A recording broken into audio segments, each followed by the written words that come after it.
CJI D Y Chandrachud की अध्यक्षता वाली सुप्रीम कोर्ट की बेंच हाल ही में एक मामले की सुनवाई करते हुए राइट टू बी फॉरगॉटन पर विचार करने को तैयार हो गई है। सीजेआई डीवाई चंद्रचूड़, जस्टिस जेबी पारदीवाला और जस्टिस मनोज मिश्रा की बेंच ने मद्रास हाई कोर्ट के उस आदेश पर रोक लगा दी जिसमें एक लॉ पोर्टल को यौन शोषण केस में एक व्यक्ति को बरी करने वाले फैसले को वेबसाइट से हटाने का आदेश दिया था। सीजेआई चंद्रचूड़ ने कहा कि कोर्ट के जजमेंट पब्लिक रिकॉर्ड का हिस्सा होते हैं और यदि कोई कोर्ट उसे पब्लिक डोमेन से हटाने का आदेश देता है तो इसके गंभीर परिणाम हो सकते हैं। सीजेआई ने हाई कोर्ट के फैसले पर प्राथमिक तौर पर असहमति जताई, लेकिन बेंच पूरे मामले पर विचार करने के लिए तैयार हो गई। अब bench right to be forgotten के अधिकार पर सुनवाई करेगी। यह पूरा केस एक शख्स की याचिका से जुड़ा है। शख्स ने मद्रास हाई कोर्ट में याचिका दाखिल कर दलील दी थी कि उसे ऑस्ट्रेलिया की नागरिकता से सिर्फ इसलिए वंचित कर दिया गया क्योंकि उसका नाम उस जजमेंट में दिखाई दे रहा है जो लॉ पोर्टल की वेबसाइट पर सार्वजनिक रूप से उपलब्ध है, जबकि वह केस में बरी हो चुका है। क्या है right to be forgotten? Right to be forgotten का मतलब किसी व्यक्ति के ऐसे डाटा को पब्लिक डोमेन से हटाने से है जो उसकी निजता में खलल डालता हो। राइट टू बी फॉरगॉटन को राइट टू इरेजर भी कहते हैं। इसका मतलब किसी शख्स के ऐसे डिजिटल फुटप्रिंट को मिटाने से है जो उसके निजता के अधिकार का उल्लंघन करता हो। आसान भाषा में कहें तो इंटरनेट पर उससे जुड़ी निजी जानकारी को हटाना।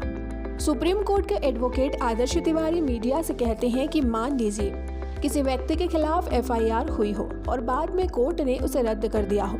इस स्थिति में कोर्ट का यह आदेश उसकी वेबसाइट पर तब तक रहेगा जब तक वह चाहेगा। अब अगर संबंधित व्यक्ति चाहता है कि उसका नाम कोर्ट के रिकॉर्ड अथवा वेबसाइट से हटा दिया जाए तो यह राइट टू बी फॉरगॉटन के दायरे में आएगा।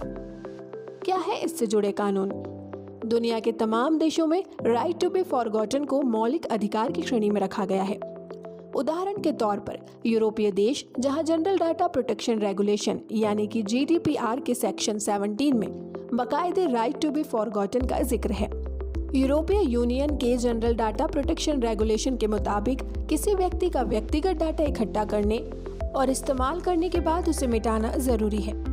जीडीपीआर के आर्टिकल 17 के अनुसार किसी भी व्यक्ति को यह अधिकार है कि वह किसी भी संगठन से कहे कि उसके बारे में जो भी निजी जानकारी रखी गई है उसे तुरंत मिटा दिया जाए। अगर कोई शख्स अपना निजी डाटा मिटाने के लिए कहता है तो संबंधित संगठन अथवा संस्था को मिटाना ही होगा, लेकिन ऐसा तभी किया जा सकता है जब इसके लिए कुछ खास शर्तें पूरी होती हों। भारत में क्या है नियम? भारत में राइट टू बी फॉरगॉटन कोई स्थापित अधिकार नहीं है और ना ही इसकी किसी कानून या दस्तावेज में व्याख्या की गई है। Justice KS. Puttaswamy versus union of India case में सुप्रीम कोर्ट की 9 जजों की संविधान पीठ ने राइट टू प्राइवेसी को राइट टू लाइफ के अंदर मूलभूत अधिकार घोषित किया।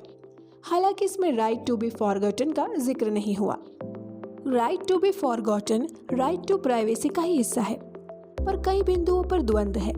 जैसे अगर कोई व्यक्ति राइट टू बी फॉरगॉटन का दावा करता है तो पब्लिक के राइट टू बी इन्फॉर्म्ड यानी जानने के अधिकार का क्या होगा? उम्मीद है आपको ये वीडियो पसंद आया हो। वीडियो पसंद आए तो इसे लाइक और शेयर करें और चैनल को सब्सक्राइब करें। ऐसी ही और वीडियोस के लिए बने रहिए लीगल दोस्त के साथ।